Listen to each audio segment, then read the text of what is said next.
VanFuller.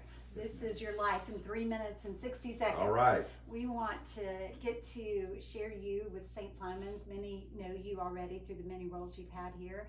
The first time I remember seeing you was in the back row of a Sunday school class here at St. Simon's. And I looked out and recognized you because your picture had been in the paper, I think the day before. Tell us why.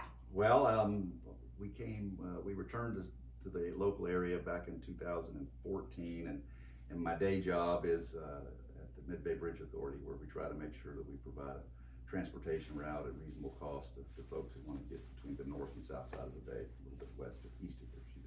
So you're executive director of the Mid-Bay Bridge Authority. What made you qualified to do that job? What did you do before? I spent 30 years in the United States Air Force as a civil engineer officer, responsible in general for operating and maintaining and sustaining installations as platforms to project aerospace power.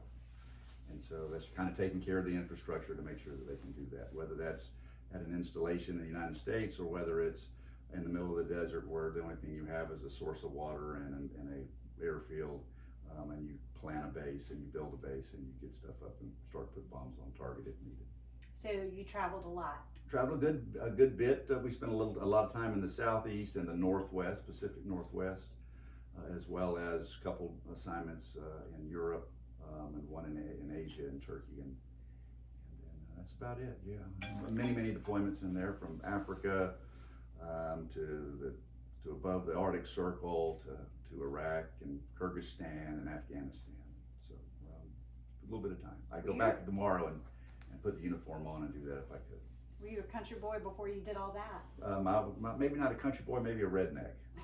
From where? From the low country of South Carolina, right in North Carolina, South Carolina, from North Charleston, South Carolina.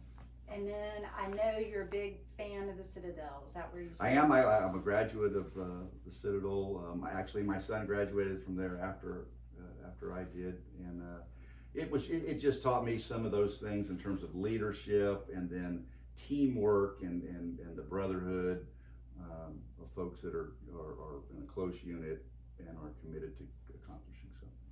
And so maybe a better leader. How did you find the Episcopal Church? I found the Episcopal Church in Iraq, in Baghdad, Iraq, while attending a Anglican service that was put on by a priest who was on mission to stand up a church in Baghdad.